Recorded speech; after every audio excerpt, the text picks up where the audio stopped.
من أهل الإسلام وتحسبهم من أهل الجنان وتحسبهم فيها سلام قولا من رب الرحمن. السلام عليكم ورحمة الله تعالى وبركاته.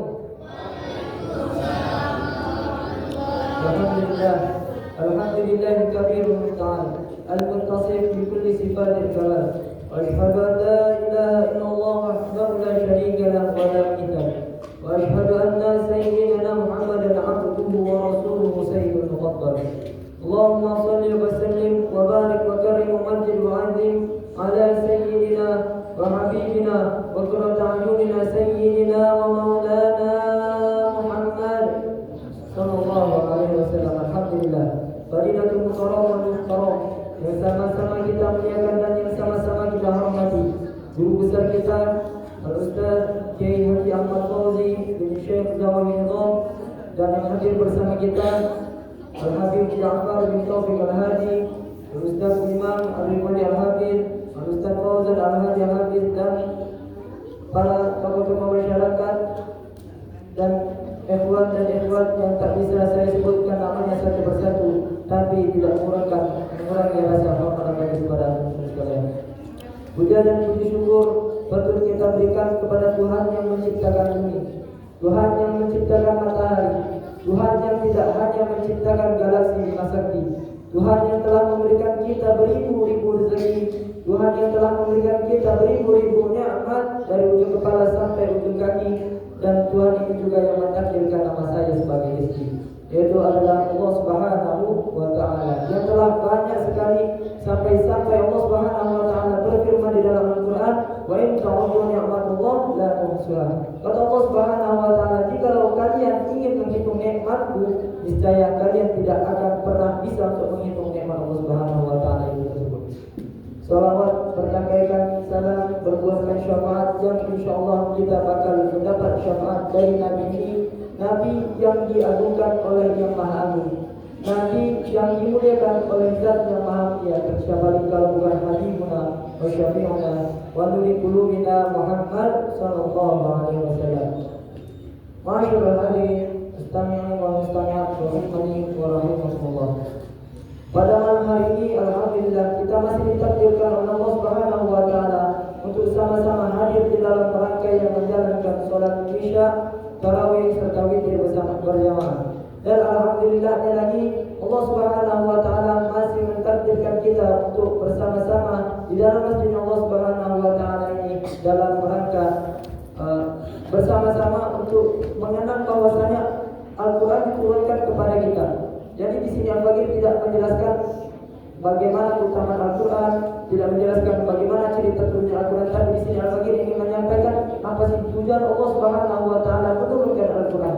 Jadi yang pertama, Allah Subhanahu wa Ta'ala bertujuan untuk menurunkan Al-Quran sebagai penyempurna kitab-kitab sebelumnya, sebagaimana disebutkan di dalam Quran surat Al-Maidah ayat 48 halaman 116 juz 6 5 baris bagian atas sebelah kiri disebutkan di situ a'udzubillahi minasyaitonir rajim.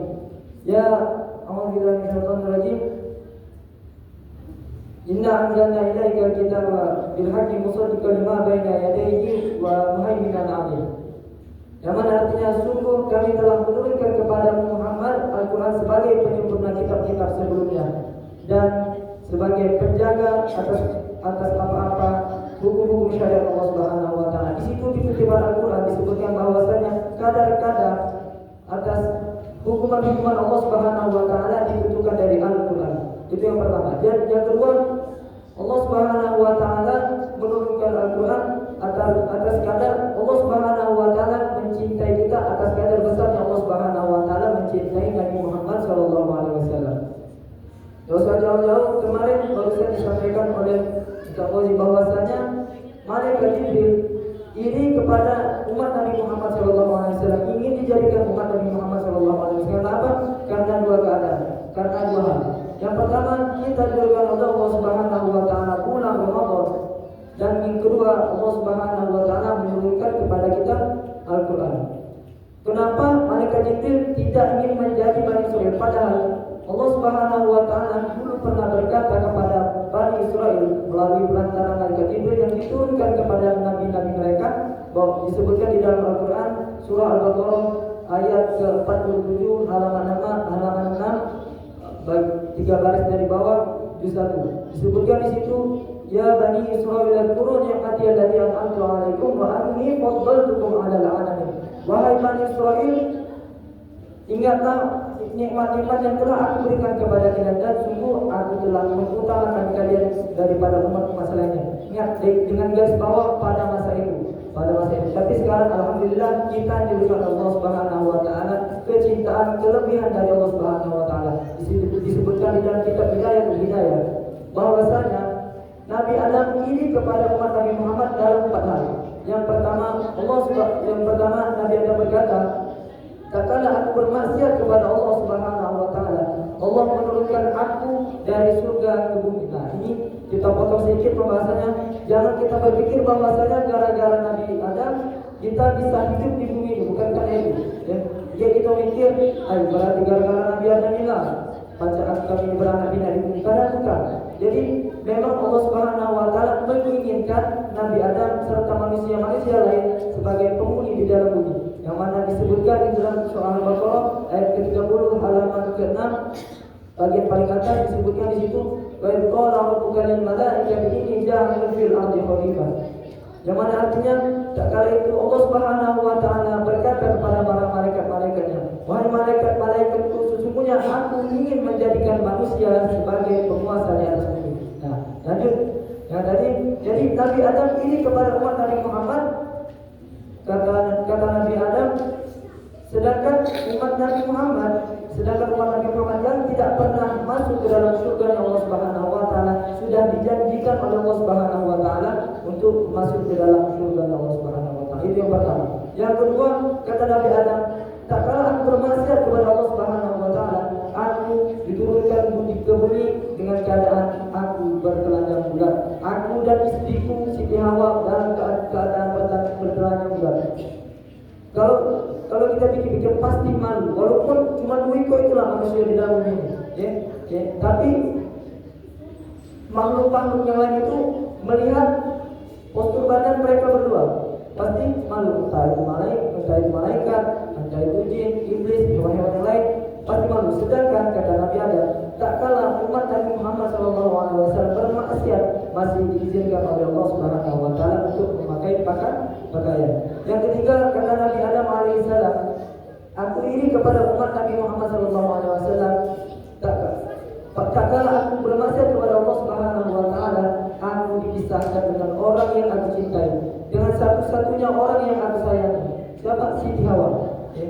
Jadi tak kala itu Nabi Adam diturunkan oleh Allah Subhanahu wa taala ke bumi, dan Nabi Adam diturunkan di India kuno dan Siti Hawa diturunkan di Jeddah dan dipertemukan di Makkah. Tidak sebentar mereka berdua saling mencari. Ada yang mengatakan 300 tahun lebih Siti Hawa dan Nabi Adam saling mencari. Akhirnya ketemu. Nah, sedangkan kita umat Nabi Muhammad SAW, tak kala kita bermaksiat kepada Allah Subhanahu wa taala, masih diizinkan oleh Allah Subhanahu wa taala untuk bertemu orang yang kita sayangi, untuk bertemu dengan orang yang kita cintai, untuk bertemu dengan orang yang kita kasihi. Yang keempat, ini yang patut wajib kita bersyukur kepada Allah Subhanahu wa taala. Kata Nabi Adam alaihissalam, aku iri kepada umat Nabi Muhammad SAW. Kenapa? Karena tak kala aku bermaksiat kepada Allah Subhanahu wa taala, aku meminta taubat kepada Allah Subhanahu wa taala, tidak pernah diterima oleh Allah Subhanahu wa taala. Bertahun-tahun, beratus-ratus tahun aku meminta taubat kepada Allah Subhanahu wa taala, tapi tidak pernah taubatku diterima oleh Allah Subhanahu wa taala. Tapi tak kala aku teringat bahwasanya pas pertama kali awal penciptaanku, aku melihat di tiang arsy Allah Subhanahu wa taala tertulis la ilaha illallah Muhammadur Rasulullah. Atas aku, kata Nabi Adam, aku berpikir tidak mungkin Allah Subhanahu wa taala menggandengkan nama seseorang kecuali makhluk itulah yang paling dicintai oleh Allah Subhanahu wa taala. Dia dicintai Allah Subhanahu wa taala. Maka spontan dari itulah tak kala Nabi Adam teringat dengan nama Nabi Muhammad SAW disebut digandeng dalam taubatnya Nabi Adam alaihissalam, langsung diterima oleh Allah Subhanahu wa taala. Sedangkan kita umatnya Nabi Muhammad cukup dengan beristighfar, cukup dengan taubatan, yang dengan garis bawah taubat yang benar-benar taubat dengan yang sebenar-benar taubat, tidak mengulangi lagi. Ya. Jadi cukup dengan itu taubat kita pasti diterima oleh Allah Subhanahu wa taala. Karena apa? Sebelum kita lagi sudah digantikan nama kita dengan nama Nabi Muhammad. Digantikan dengan apa? Umat Nabi Muhammad sallallahu alaihi wasallam. Memang jadi umat Nabi Muhammad sallallahu alaihi wasallam ini adalah umat yang teristimewa. Cara taubatnya cukup dengan beristighfar kepada Allah Subhanahu wa taala. Para Bani Israel dulu, mereka kalau seandainya mereka bermaksud kepada Allah Subhanahu wa taala pada malam hari, besok paginya tertulis di depan pintu mereka, kalau seandainya fulan bin fulan malam tadi maksiat ini, fulanah bin fulanah malam tadi bermaksiat ini. Jadi bagaimana cara mereka bertobat kepada Allah Subhanahu wa taala? Dengan cara membunuh diri mereka masing-masing. Membunuh diri. Ya. Kita dengan cukup untuk beristighfar kepada Allah Subhanahu wa taala, cukup dengan bertobat kepada Allah Subhanahu wa taala kita kan. Jadi terus juga pada zaman jahiliyah dulu, mereka orang-orang kafir Quraisy dulu, kalau seandainya mereka contoh sekarang ini ada lagi akad nikah. Jadi laki-laki mempelai laki-laki tersebut menunggu di tempat akad nikah dan menunggu mempelai perempuan datang. Tak kala mempelai perempuan datang, calon istrinya dia datang, langsung ditebas kepala kuda yang dipakai oleh calon istrinya tadi. Baru calon, belum istri, baru calon istri. Saking apa?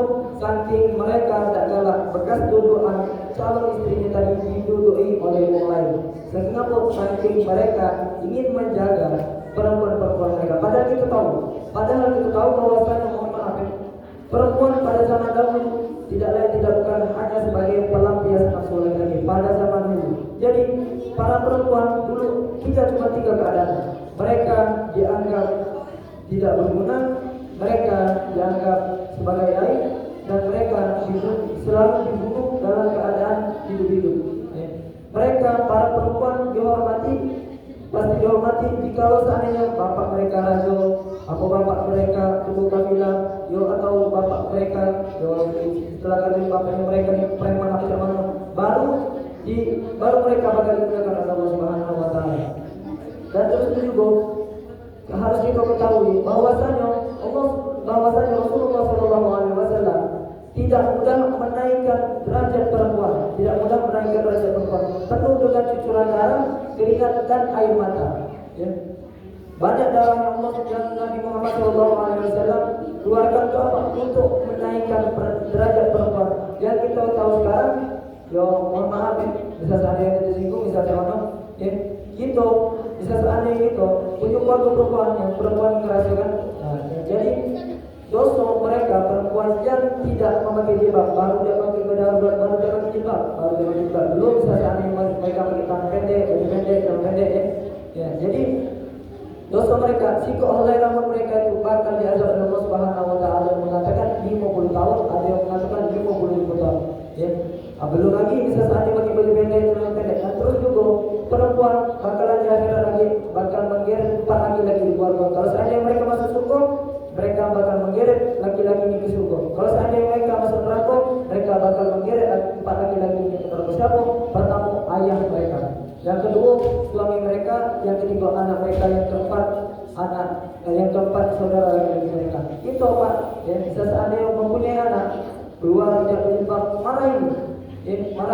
Jangan dilihat tuh, bisa seandainya istri kita keluar tidak berjilbab, marahi. Bisa seandainya ada beradik kita tidak berjilbab, marahi. Kenapa? Kalau seandainya mereka masuk neraka, kita pasti masuk neraka. Kalau mereka masuk surga, pasti kita masuk surga. Kalau seandainya laki-laki tidak punya istri, tidak punya anak, tidak punya beradik itu, pasti mereka punya ibu. Ya, pasti mereka punya ibu. Nah, itu dulu. Yang ketiga, Nabi Allah Subhanahu wa taala menurunkan Al-Qur'an juga dengan menyempurnakan itu. Ya. Jadi kata Imam Syafi'i dikutip dari kata Imam Nawawi bahwasanya Imam Syafi'i berkata man arada dunya fa'alaihi bi'ilmi wa man arada al-akhirah fa'alaihi bi'ilmi wa man arada ma fa'alaihi bi'ilmi. Barang siapa yang menginginkan dunia, maka mengejar dunia itu dengan ilmu. Barang siapa yang menginginkan akhirat, maka mengejar akhirat itu harus dengan ilmu. Dan barang siapa yang menginginkan dunia dan akhirat, maka mengejar keduanya harus dengan ilmu. Jadi Allah Subhanahu wa taala menurunkan Al-Qur'an tidak main-main hanya untuk umat Nabi Muhammad SAW. Karena apa? Kita adalah umat yang diutamakan Allah Subhanahu ini wajiblah kita untuk bersyukur kepada Allah Subhanahu wa taala karena Allah Subhanahu wa taala telah menjadikan kita umatnya Nabi Muhammad sallallahu alaihi wasallam. Sekian dan sekian, terima kasih atas segala perhatian. Semoga apa-apa yang saya sampaikan tadi bermanfaat kepada diri bagi sendiri pribadi dan kepada antum sekalian. Akhirul kalam, wassalamualaikum warahmatullahi wabarakatuh.